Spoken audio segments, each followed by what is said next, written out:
Take Bangla 91 চ্যানেলে আপনাদেরকে স্বাগত। আশা করি আপনারা সকলে ভালো আছেন। আজকে আমি আপনাদের সামনে মাউসের 10টি গুরুত্বপূর্ণ টিপস অ্যান্ড ট্রিক্স নিয়ে আলোচনা করব। তো ভিউয়ার্স, আপনারা প্রথম থেকে শেষ পর্যন্ত ভিডিওটা দেখতে থাকুন, তাহলে আপনারা জানতে পারবেন মাউসের গুরুত্বপূর্ণ 10টি টিপস অ্যান্ড ট্রিক্স। তো চলুন আর কথা না বাড়িয়ে আমরা আমাদের মূল আলোচনায় চলে যাই। আমরা এখানে স্ক্রিনে একটা মাউসের পিকচার দেখছি। আমরা এই মাউসটা সম্পর্কে আজকে বিস্তারিতভাবে জেনে নিব। মাউসের কাজ আমরা কিভাবে সম্পাদন করতে পারি, অর্থাৎ একটা কম্পিউটার খুব ভালোভাবে রান করার জন্য মাউসের কি ধরনের ভূমিকা রয়েছে সে বিষয়গুলো আজকের ভিডিও থেকে আমরা জেনে নিব। তো মাউসটা ব্যবহার করার জন্য আমাদেরকে আরেকটা যে অপশনের বা আরেকটা যে বিষয়ের দরকার রয়েছে সেটা হলো কার্সার। আমরা যখন মাউসটা ব্যবহার করি বা মাউসটা নড়াচড়ি করি, একইভাবে কার্সারটা কিন্তু ঠিক এই ধরনের একটা চিহ্ন আমাদের ডেস্কটপে ভেসে ওঠে এবং সেটা কিন্তু নড়াচড়া করে। তো ভিউয়ার্স দেখেন, এই যে একইভাবে আমরা কিন্তু এই ধরনের একটা কার্সারকে নিয়ে আমরা মাউসের মাধ্যমে কাজ করে থাকি। তো এই কার্সারটা মূলত আমাদের কম্পিউটারের বিভিন্ন ফোল্ডার বা বিভিন্ন অপশনকে ওপেন করার জন্য বা সিলেক্ট করার জন্য আমরা এই কার্সারটা ব্যবহার করে থাকি। কার্সারটা ছাড়া আমরা মাউসের কোনো কাজই করতে পারি না।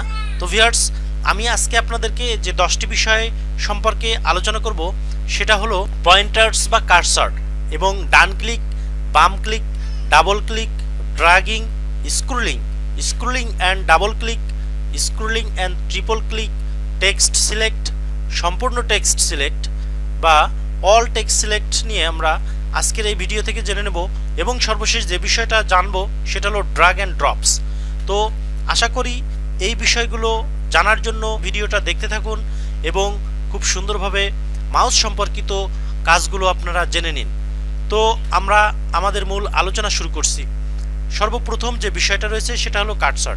আমরা মাউস ব্যবহার করার ক্ষেত্রে এই ধরনের একটা চিহ্ন ডেস্কটপে পেয়ে থাকি, যে চিহ্নটা দিয়ে আমরা সাধারণত আমাদের যাবতীয় ডকুমেন্টকে সিলেক্ট করা থেকে শুরু করে সব ধরনের কাজে আমরা এই কার্সারটাকে ব্যবহার করতে পারি।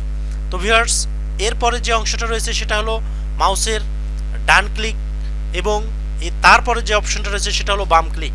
ডান ক্লিক এবং বাম ক্লিক নিয়ে আমি একই সাথে আলোচনা করব, কারণ একটা আলোচনা করতে গেলে আরেকটার আলোচনা অটোমেটিক্যালি চলে আসবে।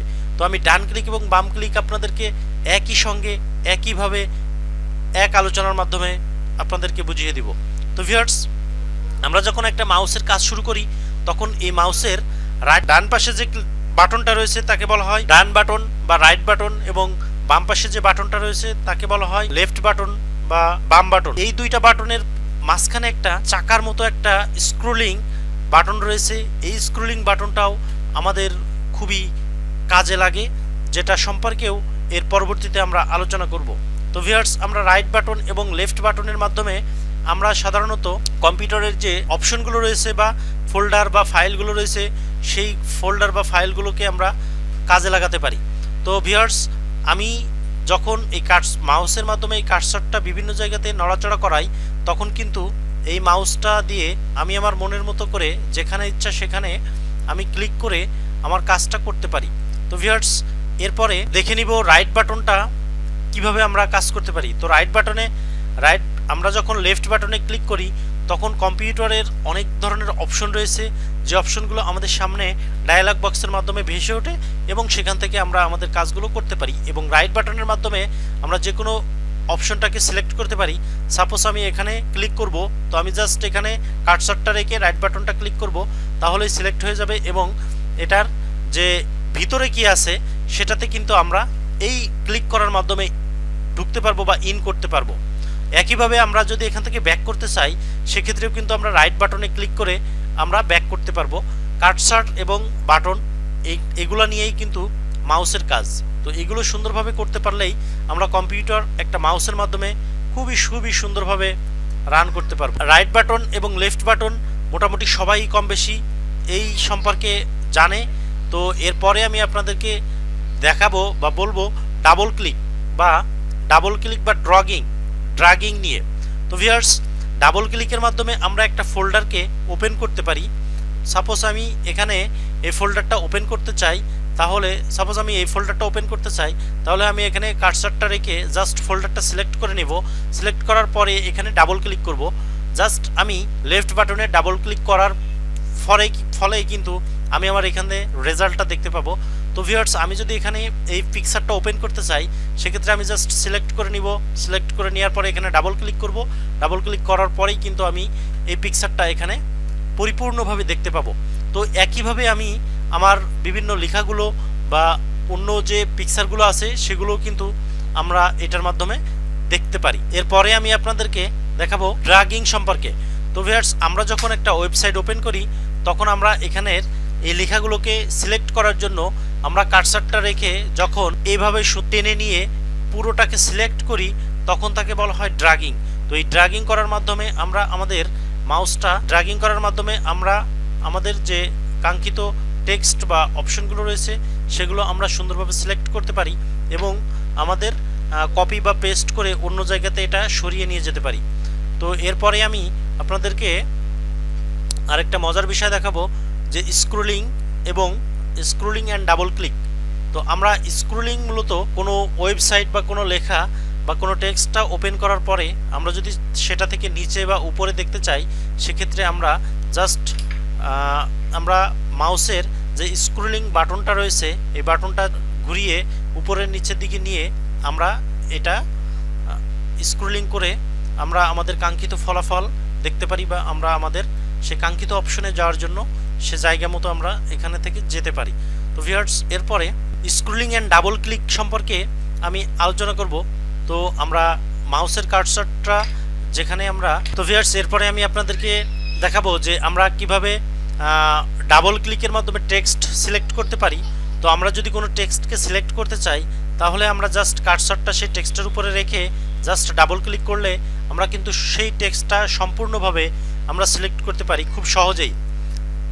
তো ভিউয়ার্স দেখেন, এভাবে আমরা যে কোনো টেক্সটের উপরে রেখে জাস্ট ডাবল ক্লিক করলে আমরা সেই টেক্সটটা সুন্দরভাবে মাউসের মাধ্যমে সিলেক্ট করতে পারি।